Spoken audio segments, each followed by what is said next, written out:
Even after scoring 93 points, you have nothing to talk about this game week? It Huh? is it once the public actually comes to know that I actually missed my deadline. I was playing golf when the deadline crossed, and I had two free transfers and did not use even one. I mean, I really do not have anything else to say. I just wish that I would have transferred out either Mitchell or Bellerin, or any defender who would have given me 7 points. So I would have scored 200s. But yeah, that's the way it is.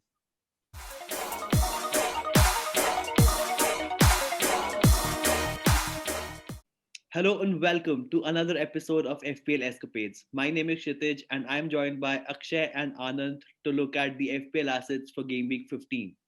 If you're new here, consider subscribing to our channel. It really helps us to grow as a small upcoming channel on YouTube. Hit that like button. Please go ahead and follow us at FPL Escapades on all of our social media channels. Now, getting into it, Akshay, Anand, welcome back, boys. Anand, how was your Game Week 14? So just 70 points. And why I'm saying just 70 is because even after scoring 70, I got red arrows. So that's that's more about it, boys. It's all right. It's all right. I think it was a very high scoring of game week as such, and I think the rank that you are in, I think 70 would not have cut it. But 70 is a good score. I'd actually take it any day of the week. Akshay, I did you fare better than Anand, or were you? Did you see green arrows? Yeah, I did see green arrows, and it was a small jump around 300k, but I managed to move into around 1.3 million from 1.6. So Bruno captain delivering massively, and great to see that coming as part of a thrashing that Leeds United waited for 16 years, I suppose. So yeah, fair play to them waiting 16 years for that thrashing. Going forward, I think game week 18 and game week 19 is what all FPL managers are looking for, and that's where the party actually starts, because we've seen there are more double game weeks and blank game weeks in store, as confirmed by Ben Creden yesterday. Really looking forward to that. Yeah, absolutely, absolutely. It was a good game week for me as well. I scored a whopping 93 with only 10 players. Unfortunately, James did not play for Chelsea, and I missed the game week's deadline and had Mitchell and Bellerin in my team, and nobody came on to play. All of my defenders giving me a zero. A good jump of 400k. So that was very nice to see, given that I missed my deadline. But yeah, and coming to your point of Leeds getting thrashed. Oh, what a week it was! Goals galore for Liverpool as well as United, and I so wished that Jim was here today with us. I mean, still remember our conversation before the season started, and I had a little banter with him as well on Twitter. So yeah, he was being the bigger man. I know he would be suffering with from sleepless nights, definitely with the whopping 6-2 defeat for his favorite team, like you said, 16 years in the waiting. But yeah, that being said, the one eye on the blank game week, the other on game week 19, that is when tables start to turn for FPL managers. And that is our discussion for this game week, looking at game week 15. But definitely all of our assets that we plan to pitch and talk about are, far fetched assets and taking into consideration the game week 18 and 19. With that being said, boys, it is time to jump to our weekly dose of the essentials for the upcoming game week. Kind of a lot of change, kind of pretty similar to what we've seen in the past couple of game weeks. I'm really happy to see Bamford making the essential list for once. He's had all right games. I think if we don't talk about how Leeds fared against United, Bamford as an FPL asset is pretty great. He's got the highest NPXG plus XA of 0.79, and he's leading. He's ahead of KDB, Kane, and Mane. So that is something that gives me really positive vibes from Bamford. And having brought him in my team 2 weeks prior, I've been waiting for him to fire. He's not really returned a lot, but definitely his statistics are pretty great. Even his shot on target, he's only behind Diogo Jota, which for some reason I do not know how is he still on top of those statistics. He's got 1.75 shots on target per 90 minutes. That is same as DCL, just a little ahead of Mohamed Salah. But at his price of 6.4 and a whopping ownership of 43.2, that is greater than Kane. with the price bracket that he's in, are definitely uh, somebody who can we can call an essential, given that Leeds will now face Burnley and West Brom in the upcoming game weeks. Talking about midfielders, I have both Bruno and Salah. Enough said about both of them. Really pivotal. All the three players are actually really pivotal for their team. KDB, as I spoke with Anand and you earlier in the last week, that I'm planning to get a City asset. Might not be KDB, but since I have Bellerin and Mitchell in my defense, who are actually no good in terms of FPL right now, might be a City asset in the defense. Maybe Walker. He's just a little too overpriced, 6.2, but definitely either Cancel or Diaz, who we'll talk about later in the episode. Anand, what are your takes? I mean, Bruno, we all know. I think everybody who had Bruno saw a green arrow. I think we were unfortunate not to see. But when you look at game week 15 and going forward, who are your essential picks for as an FPL manager? I think you've been spot on with the mention of Bamford. He's been really amazing. But then again, so has been DCL and Kane again missed a really sitter.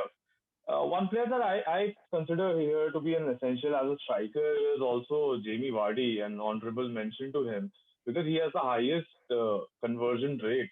And when you talk about striker, this stat is very very key, and he has been having a really high conversion rate for even in the last year he had a very high conversion rate. And I think enough said about Bruno. Backed him since game week two. The moment United fixtures came along because they missed the game week one fixtures. I've been backing Bruno since then, and I think he's the fifth player in FPL who has scored 100 points already this season. So that's how he is. Not just a good player for United, but also in terms of FPL for all the FPL managers, he's been quite rewarding. Uh, Regarding defenders, I personally feel that I'll just leave Robertson for you and Akshay because you guys are the better ones to speak about him as you both have him in your team. But yeah, he has been the best defender in terms of FPL, in terms of returns in the last year and even this year. In fact, in the last 3 years, he has been the best. I personally feel. Regarding keeper, again, enough said about Emi Martinez. Just be it clean sheet, be it saves, he's all over there. And he just looks really great to the eye. And Villa has really benefited, while Arsenal have not. Although it will be quite harsh uh, to point out that Arsenal's not doing well because of Leno, because Leno has been good too. But then Martinez, Villa buying Martinez has just rocketed their season. Villa has been doing really well. What about you, Akshay? What do you think about all the essential picks? I mean, it's really great to have Bruno, Salah, and KDB back in the fold in the essentials list because ideally, when you talk about essentials and midfielders, these are the first three names that come to your mind. So, Salah is someone I spoke about in the previous episode as well about not owning him and having the fear of not owning him. So, it did come back to bite me, although he did not start the game, and people were very happy to see that. But him being what he is and what he has done over the years in the Premier League, that brace off the bench and an assist in a 7-0 thrashing. I mean, we were not even surprised with that. So, coming to defenders, I think Trent Alexander Arnold is someone who is catching the eye of all FPL managers right now because Ben Chilwell went down injured yesterday. So, people have rushed on to get to Trent Alexander-Arnold, although they are not at the same price bracket. But that's a really good option right now because he's back to full fitness and he also had an assist in the last game and he was actually unlucky not to deliver more points in the last game. So Robertson has been a stalwart. I mean, like enough said. So those are my essential picks going into game week 15. Yeah, interesting point about Trent and Robertson. Both now essentially, I think Trent's price being dropped to 7.2 and Robertson's price being increased to 7.2. Uh, given their effective ownership of Robertson at 20%, and his overall point score is greater. And I think this season Robertson is definitely a far better player than Trent, given the as an FPL asset and his returns as well. Um, Definitely great to see Trent finally back. I mean, as an FPL manager, of course, not as a United fan. But yeah, slowly and steadily, we see, I think, Liverpool holding their own, and many of their players are being looked at essentials like any normal given day. Very interesting to see City assets being heavily favored in essentials. Uh, Majorly because of the game week 18 and 19. Anyone who has free transfers and a lot of money in the bank can definitely look at City essentials as their games turn for the good. Yeah, Shadil, just wanted to add a little bit about Salah.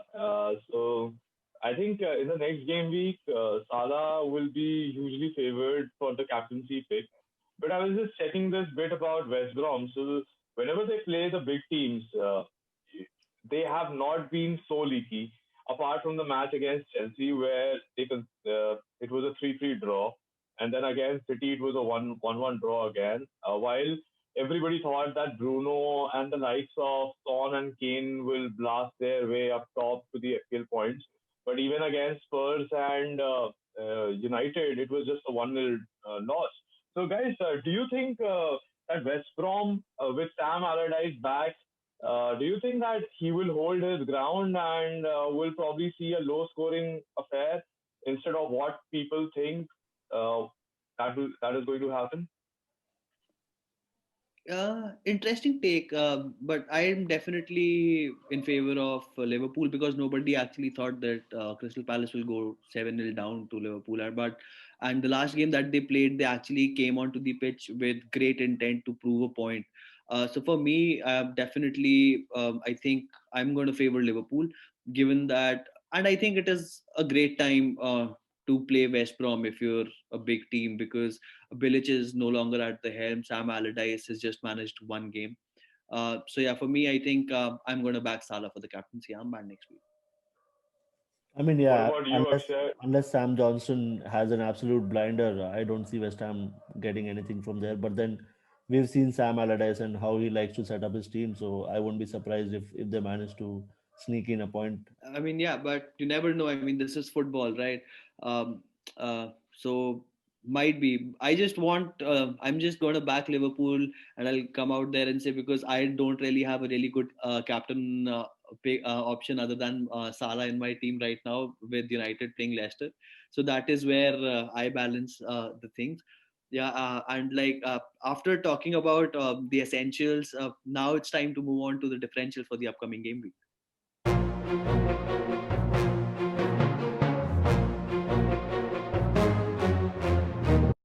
Yeah, again, when I look at the differentials, I see three City assets, and my heart and my eyes and my brain goes out to Cancelo and Diaz.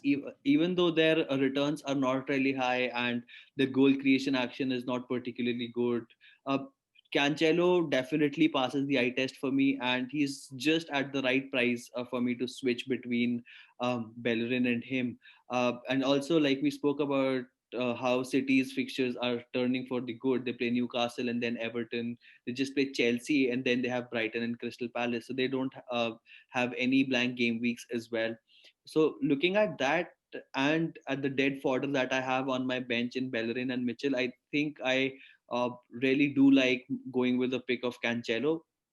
Uh, Aston Villa, I think El Ghazi, I'm not really too keen right now. Their fixtures are going downhill just after they play Crystal Palace. Then they have Chelsea, United, and Tottenham on the trot. And after Tottenham, they play Everton. I already have Grealish and Martinez. I personally do not feel doubling or tripling up on Aston Villa right now. But if you if anybody wants to get in a player from Aston Villa, I think El Ghazi is a good shout given that he's on spot kick duties now. And yeah, I have my eye on Wood, given that I have Brewster as my third playing striker, and given that Burnley have good double game week 18 and 19, so that is where I'm at. Akshay, who are your picks when you look at the differentials? Yeah, I think I personally also prefer the likes of Cancelo and Ruben Diaz because I have struggles in my defense myself. I currently own Reece James and Alex Telles, so I did plan to hold on to Alex Telles last week, hoping that he might start, but he did not, and he came off the bench and he almost scored. So I might have got lucky with a farewell gift, but it wasn't meant to be. So personally, I'll probably maybe move out Alex Telles for one of the City defenders. So that is where the head is right now, and I'm not really sure on who to go on, whether it be a premium like a Walker or a cheapie that we'll talk about in the next section, which is John Stones. So there were comments on the defense by Pep Guardiola after the game that his personal preferred four is the likes of Walker, Ruben Diaz, John Stones, and Cancelo. So that is for City defenders. And coming to midfielders, I really like the El Ghazi shout that you mentioned. And also another Aston Villa midfielder that you might look at is Burton Traore. So what an amazing performance that was, and that second goal just caressed it into the net, and the keeper had no time to react. So those are things that you like to see in a game, and he's a cheeky punt if you want to go into that Aston Villa midfield and not spend heavy on Grealish. So coming to forwards, great to see our man Tony back into the list. So he was amazing. Like really unlucky not to get a goal. He did miss a great one-on-one chance, but three FPL assists if I'm not wrong. So yeah, Tony coming back into the fold is good news for us United fans. Yeah, absolutely. And one United fan who does not think twice on doubling and tripling up on United asset. Anand, having Rashford and Bruno, did you have Martial? Were you able to successfully get Martial last week, or are you planning to get him in the future anytime soon? Last week probably was the only week ever that I doubted bringing in a United player. And I don't know why, because I had Ings. So I had a lot of faith in Ings playing against City, and Ings could have scored probably, but it was a straight swap. Because I had two free transfers and I had to use one. Eventually, I used none. That's like pretty stupid of me actually, but that when the moment I thought about bringing in Martial, there was this doubt that I had whether Cavani would start or not or something like that. But Martial, like Akshay said as well, was so unlucky. He could have had actually four FPL assists. So the goal that Bruno scored, the one which was not a penalty, actually got deflected because of Martial, and probably had it been Salah or anyone else, probably that could have been an FPL assist. Because we've seen Salah get so many jammy FPL assists where he's not even passed the ball. So yeah, that was something. But see, Martial, I personally believe is a better pick than Rashford, apart from Bruno, of course, because Bruno is the best pick for sure. But Martial, I personally, because he's playing number nine and everything, uh, he will be the focal point eventually once Bruno delivers those balls or once Rashford brings in those crosses or whenever he does those one-twos with Martial. In that case, but yeah, enough said. Again, guys, very, very similar mindset that we have. Even I am fond of El Ghazi, Anwar El Ghazi, especially because he's looked good for sure. But apart from that, he's also had over 15 shots in the last two games. That's like that's like a huge thing because El Ghazi, he just needs to get his goal scoring boots on because he's hitting a lot of shots on target, and once he tweaks his finishing, probably he will be. I mean, he's definitely a better pick than the likes of Trezeguet, but Trezeguet right now is hamstrung and is not fit to play, and can be a really good option. El Ghazi, as I said, having a lot of good number of shots on target, and but yeah, Pulisic and Sterling are definitely not bad shouts at all. Uh, especially with Sterling because again he's not going to miss the blank game week and City will be having a match. So Sterling at just 4.3% ownership can be really lethal and somehow Pep favors him. Even he benches him in a game or two here and there. But Pep likes Sterling, and we all know once if De Bruyne is firing, Sterling will be once again the tap-in merchant he was earlier. And I think, again, a very similar situation like the thought process I have with Salah is Firmino. So Firmino again scored goals in the last match and now facing West Brom. On paper, this looks like a really juicy fixture for him. A hat trick written all over with Firmino in that match, or say a hat trick of assists. The way he plays goes deep and likes to give assists as well. But then again, it's a thought process that I'm considering that whether West Brom can bounce or at least hold their ground or hold their fortress and be defensively a little bit more sound and make it difficult for Liverpool to play their natural game. And coming to City, I think the biggest clue that we are going to get is when City play Arsenal in the Carling Cup quarterfinals. So whatever Pep fields over there, and then they play Newcastle in this game week. So we might have a clue.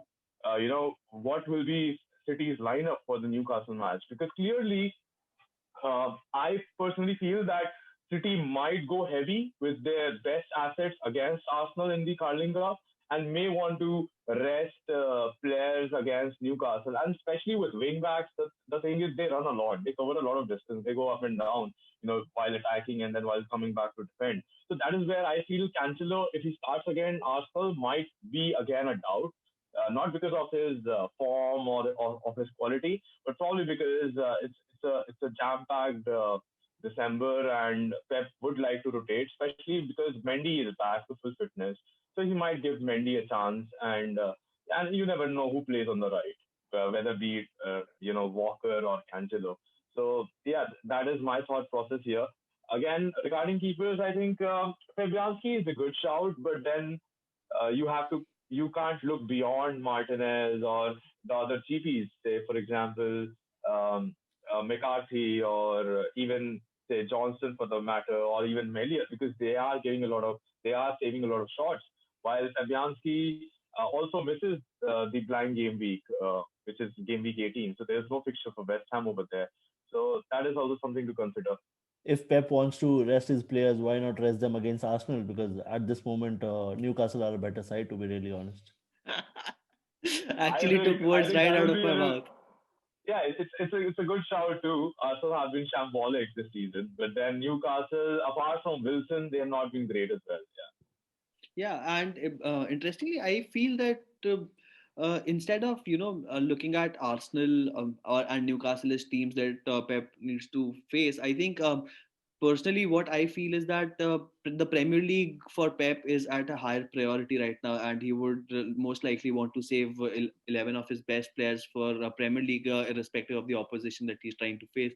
Not taking away anything from the League Cups and FA Cups, but I think Pep last year also pretty clearly came out to say that Premier League was his top priority after Champions League.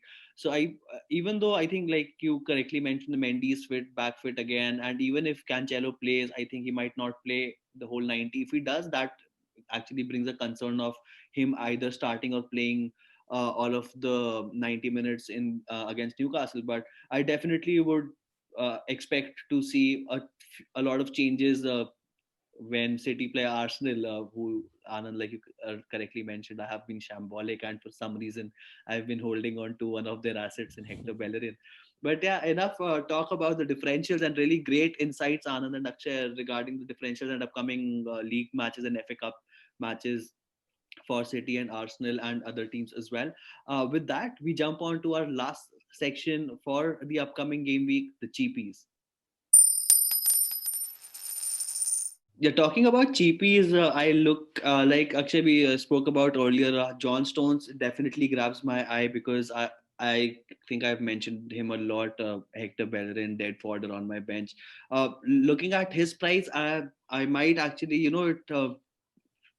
my train of thought from Cancelo and Diaz might change, given that Stones is actually pretty cheaper than both of those City assets, and um, given if you compare their statistics, none of either of them have any goal creation action per 90 or any expectations of npxg plus xa, because all of them are either 0.02, 0.08, 0 in case of Ruben Diaz as well.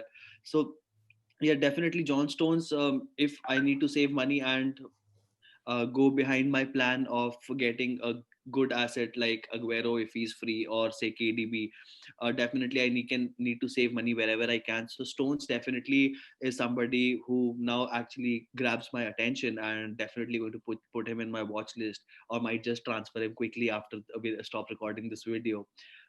And apart from the defense, when I look at forwards and midfielders, I immediately want to pick either of Adams or Armstrong, because Southampton has been playing really well. The fixtures, they play Fulham and West Ham United next. So the fixtures are not really bad. And as Anand, me and you were discussing, Ings likely out for 2 weeks. And we've seen previously, whenever Ings was out, I put for one actually wrote off Adams, that okay, Southampton might derail, but he did end up giving a lot of returns. Adams has actually returned twice in the last 3 games, and now given that he'll be again focused in a more central forward role, expecting returns from him. So yeah, I think if I need to take two free transfers and utilize them, I think Adams and Stones for me, focusing on the cheapy section is definitely great. Anand, what are your thoughts, given the cheapy assets? Yeah, really agree with you regarding Southampton, especially. Like, apart from the big six, I think the likes of Southampton, Leeds, Aston Villa, these are the teams to target if you want to bring in players, be it a cheapie or something like that. So I think Adams is a really good pick, and so is Rodrigo. Although he couldn't do anything in the last match against United, but then they will be hurt and they will be hungry and angry probably, and they'll be facing Burnley in the next match. Although Leeds have conceded one of the highest number of goals from set pieces, matching United, say, but then and probably Burnley defenders and the likes of Barnes and Wood will probably benefit from this statistic and the playing style that Leeds have. And even Welbeck has looked impressive, and I know a few managers who have bagged Welbeck, and they have been getting a few returns from him as well. Again, this is a cheapy section, and guys just bring in these players, thinking that they are your extra or a luxury player on your bench, sort of. If you want to pack your midfield and strikers with the informed players. Uh, there's another player I saw in the match once Ings got injured last game week was Stella. So Stella is a cheapie, a midfielder, and priced 4.5 or below, and uh, and he's an Arsenal youth product, and he came on as a substitute. So might be that he starts playing during the absence of Ings, and he did put in a couple of crosses. So once to watch, probably not immediately, not to go for him immediately. And then I think we'll just leave Neto for Akshay because he has him in his team.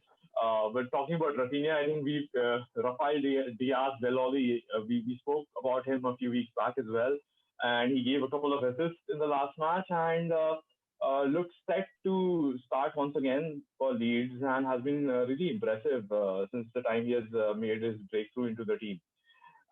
Regarding the cheapy defender, I have bagged Ailing, but even in the last match or say in the last couple of game weeks, I was thinking of shipping him out, especially because he started playing centre back. So that is why one thing is for sure that Dallas is a much better pick than him as of now. He's really versatile and he's already scored 3 goals, and the last goal was really spectacular against United. Even David De Gea, in that particular form that he was in the last match, couldn't save that goal from him because it was just spectacular. So Dallas, I think, is a really good pick. Although there's a little bit of concern with Dallas, that is, he's not going to play in game week 18, which is blind for him. But then, if you can manage to bench Dallas for that particular game week, and because then he has two matches in game week 19, so he has a double game week. So Dallas could be a good option. At 4.7, he's very cheap even now. And guys, that's more about it. I think Stones is a good pick, like you guys have mentioned. Akshay, what do you think? What are your picks regarding this section? I mean, you spoke about Rafinha and De Gea, so the only thing that I remember from that game is that amazing save he made of Rafinha. So he was really unlucky not to get a double-digit haul in that game, to be really honest, because as Solskjaer mentioned after the game, it could have easily been 12-4. So Rafinha was Yeah. clearly the standout for Leeds, and I think he's going to hold his place ahead of Helder Costa because he looks apart. So he's a player who Bielsa has certainly scouted and brought in into the team because you know what he likes from his players. He likes his players to run and give their all. So Rafinha has clearly impressed in that regard. And coming to keepers, I think we have an interesting choice in Sanchez because Matt Ryan certainly looks out of favor right now. And although they are both at the same price, 4.4, but he could be an interesting cheapie if you want to just plan ahead for the double game week and the blank game week and save some funds here and there. So yeah, and you just spoke about Neto as well. So I brought him in last week in place of Suchek. Although Neto is like a big match player, he even scored against Chelsea. So do you fancy him scoring against Spurs? Yeah, I mean, why not? Because Spurs have not been really impressive of the in defense, and we've seen Aurier playing there. So if Aurier starts on the left and Neto is up against him, I would fancy him against Aurier any day. Yeah. Good shout. Neto, I for one also really like Neto, given the eye test. Uh, but I don't think I'll be getting any Wolves assets for the foreseeable future, given that they first face Spurs and then United in back-to-back game weeks. And after that, they do have an easier fixture for Brighton against Brighton. But yeah, Neto is somebody like Akshay clearly mentioned. He can obviously those kind of players can obviously take the fifth or the fourth midfielder role in your team, given how you want to play, and then you can absolutely go on hunch. I think he was very unlucky not to return in the last game week, given that he's already scored four and assisted three, and as Anand pointed out, he's a big match player as well. So definitely worth looking at. So yeah, boys, great discussion again for another game week preview, where we have actually discussed about a lot of assets going into the next game week, and also looking at game week 18 and game week 19 fixtures as well. And to wrap it up, once again, I again have one of the most important questions, and that question is, Anand, I would like to start from you again. Who is going to be your captain? Do you still plan to stick with Bruno or Rashford, or do you finally think it is time to look at somebody else?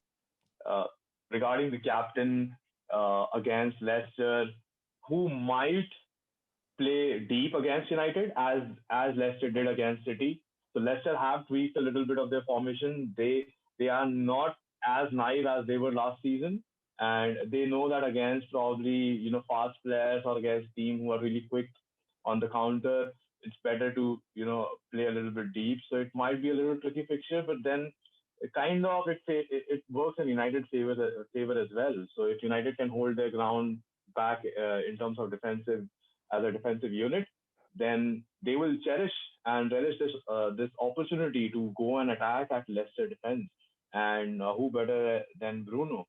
But yeah, in case if I ship out inks, then like you, Kshitij, you mentioned already on the podcast already that Salah is the prime contender for captaincy pick this game week. But then yeah, even KDB against Newcastle is not a bad shout. So it will be. Uh, I will be closely watching Carling Cup and only then making a decision on the basis of that, whatever happens. Although Bruno is somebody who looks like really certain to start that match against Leicester, given it's a really important fixture for United as Leicester is looking really good. So as of now, yeah, tilted towards a little bit about towards Bruno, but then I wouldn't shy away from putting the captain's armband over KDB or even Salah for that matter. Oh, interesting choice. As you correctly pointed out, I for one, am locked in on Salah. He will be my captain. I do not want to tinker about it anymore. Akshay, what is your final take on the captaincy punt going into game week 15? Yeah, as of now, I only have one contender, which is Bruno. So if I do manage to get in KDB, that opens up the questions for me, and that is perhaps the way route I'm going. So probably holding on to Bruno as of now, unless I do make some transfers. But yeah, I do agree with Anand's point on waiting and watching the cup games and then taking a call from there because although we are looking for rotation here, there might be injuries as well.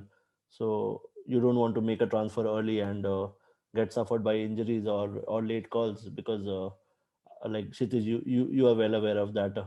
So yeah, I think we'll probably just watch the cup games and take it from there. So Bruno for me locked in as of now. Yeah.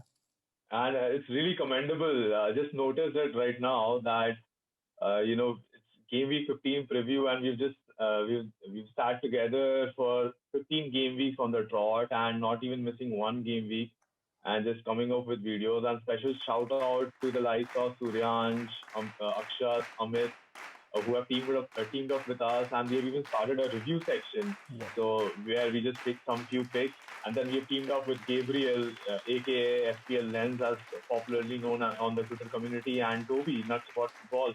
And we've been running this five-a-side contest for everybody to just participate and jump in for some fun. So it feels really nice to see this magic number of 15, especially when we started post lockdown. Game week 30 onwards, we were a little sporadic in terms of with our content. It used to be probably maybe one video in a couple of game weeks, but now we're just going really fast, and we are riding like thunder right now. As always, boys, it's been a pleasure bringing yet another podcast with you. And to all of our listeners, thank you so much for tuning in. Uh, we hope that we've been able to provide value to you in this episode of FPL Escapades. Please do hit that like and subscribe button. It really does help us as an upcoming channel on YouTube. Please do follow us at FPL Escapades on Twitter, Instagram, and Facebook. And also, this is our last this might be our last episode before Christmas and the Boxing Day games. So a really merry Christmas to you and your families. Enjoy the Boxing Day games. I hope you've enjoyed this episode as much as we've enjoyed bringing it to you. Thank you and have a good one, and may the arrows be good.